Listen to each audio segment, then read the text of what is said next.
Saat kami semakin dekat, suara menyembunyikan langit dan menutupi bumi juga masuk ke telinga Qin Yichen. Dengan melihat kilatan, sekali lagi dikembalikan ke ketenangan dan ketenangan. Apa yang muncul di hadapan mereka adalah kotak raksasa yang tak tertandingi. Alun-alun ini tampak sekilas, tetapi tidak bisa melihat ujungnya. Satu-satunya hal yang bisa saya lihat adalah deretan penyebaran. Di ujung garis pandang, arai transmisi yang cantik, sekilas, memiliki setidaknya 100. Melangkah keluar dari arai transmisi, berdiri di alun-alun besar ini, orang tidak bisa menahan perasaan kecil seperti semut yang sepele. Saat ini, di alun-alun ini, sudah terdengar suara kerumunan besar, menyembunyikan langit dan menutupi bumi. Apakah ini kota Dan? Melihat alun-alun raksasa yang tak tertandingi ini, mata Qin Yichen tidak bisa menahan pandangan sekilas. Pada saat ini, arai transmisi di belakangnya memancarkan sinar cahaya.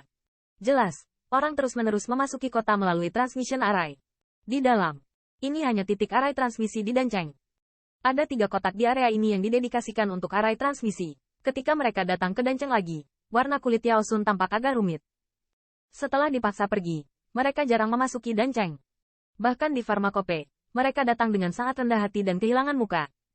Setelah itu, dia pergi dengan samar. Mendengar ini, Qin Yichen hanya bisa menarik napas dalam-dalam. Ada sebanyak 4 kotak yang tidak bisa dilihat sekilas. Hehe, Pak.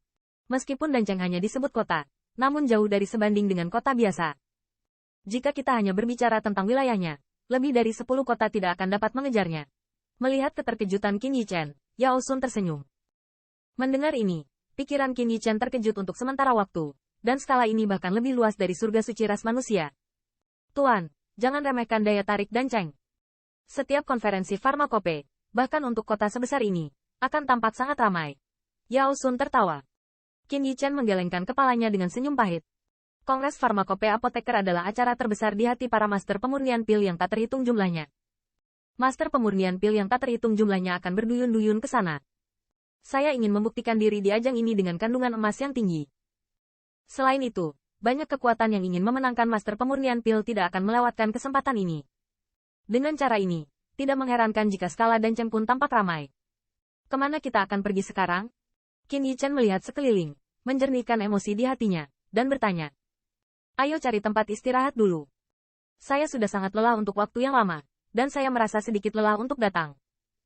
Yao Sun dengan samar bergumam pada dirinya sendiri, berkata, dalam beberapa hari, konferensi Pharmacope akan diadakan. Besok, saya akan membawa Tuan dan ke Persatuan Pemurnian Pil Dancheng untuk mengujinya. Tes. Qin Yichen ragu sejenak, dan bertanya, saya perlu benda ini untuk berpartisipasi dalam Pharmacope. Hehe, mereka yang berpartisipasi dalam hal biasa, selama mereka mencapai level pil master tingkat manusia, mereka dapat mendaftar di cabang Persatuan Master Pemurnian Pil dari suku saya. Tapi itu yang paling periferal. Mereka juga harus lulus pemilihan sebelum mereka dapat memasuki Dancheng dan berpartisipasi dalam konferensi Pharmacope. Yao Sun menjelaskan, satu anggota keluarga hebat harus lulus ujian dari Serikat Master Pemurnian Pil, dan hanya lulus ujian mereka sebelum mereka dapat berpartisipasi. Mendengar ini, Qin Yichen juga mengangguk, tetapi tidak ada keberatan untuk itu. Dia juga tahu bahwa perwakilan dari 10 keluarga besar adalah wajah para apoteker. Di setiap konferensi Pharmacope, akan ada perhatian yang tak terbatas kepada mereka. Jika master pemurnian pil yang mereka kirim terlalu lemah, itu akan menjadi apoteker. Yakinlah, ujian itu hanya aturan rutin itu saja, Pamba pasti lulus dengan mudah. Yao Sun tertawa, jelas sangat percaya diri pada Qin Yichen. Ayo pergi, ayo cari tempat istirahat. Dengan indikasi Yao Sun, pembangkit tenaga suci itu juga mengangguk dengan hormat. Dan kemudian True Origin sedikit berkedut, membungkus 3 orang di dalamnya, dan tubuhnya terbang langsung keluar alun-alun. Sekitar seperempat jam kemudian, pembangkit tenaga suci itu akhirnya jatuh di halaman selatan alun-alun.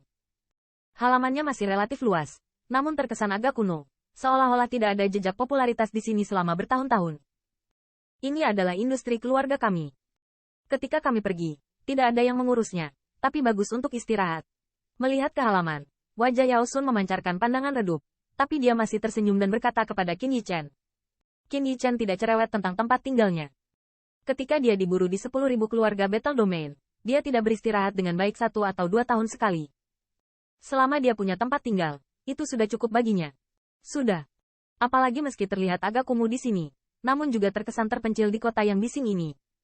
Pak, mari kita istirahat dulu. Saya akan membawa Anda ke Federasi Master Pemurnian Pil besok. Yao Sun memberi hormat pada Qin Yichen, kata. Dengan surutnya waktu, Malam berangsur-angsur diselimuti, dan seluruh kota dan diselimuti malam. Di halaman kecil, Qin Yichen sedang berbaring di padang rumput yang rimbun, menatap bintang-bintang terang di langit, tapi dia tidak bisa menahan kesedihan di hatinya. Sudah sebulan sejak keluar dari Human Rache, dan dia akhirnya datang ke Yaolen, dan Cheng, melalui keluarga Yao Zong. Dan hal yang dia butuhkan juga ada di kota ini. Namun, Qin Yichen sendiri tahu bahwa benda itu dapat memiliki efek menentang surga, yang juga sangat penting bagi klan narkoba. Tidak mudah mendapatkan benda itu. Namun, meski mengetahui kesulitannya, dia dengan tegas memilih untuk datang ke sini untuk memberikan waktu kepada Tuan Istana Lama. Belum tidur. Ketika Qin Yichen sedang berpikir tentang bagaimana menghubungi anggota senior klan narkoba dan apa yang harus dibicarakan, aroma dupa datang dari belakangnya. Qin Yichen melihat ke samping, hanya untuk melihat film yang indah selangkah demi selangkah, itu adalah Yao Xi. Namun, kali ini, dia berbeda dari biasanya. Di tubuhnya, dia tidak lagi mengenakan jubah master pemurnian pil yang longgar, melainkan menggunakan gaun kuning pucat. Di bawah gaun ini, lekuk tubuhnya yang bangga digariskan dengan jelas dan menyeluruh. Di bawah guyuran sinar bulan yang cerah, ada sentuhan-sentuhan yang tak terlukiskan pada bayangan cantik itu, yang membuat Qin Yichen terlihat sedikit gila. Kamu, hati-hati besok, jika ada, cobalah untuk tidak marah. Merasakan mata Qin Yichen, hati Yao Xi seperti gelisah. Di wajahnya yang cantik, awan mawar merah. Segera, dia berbisik sedikit, dan melarikan diri kembali ke kamar. Aku tidak bisa makan siapapun.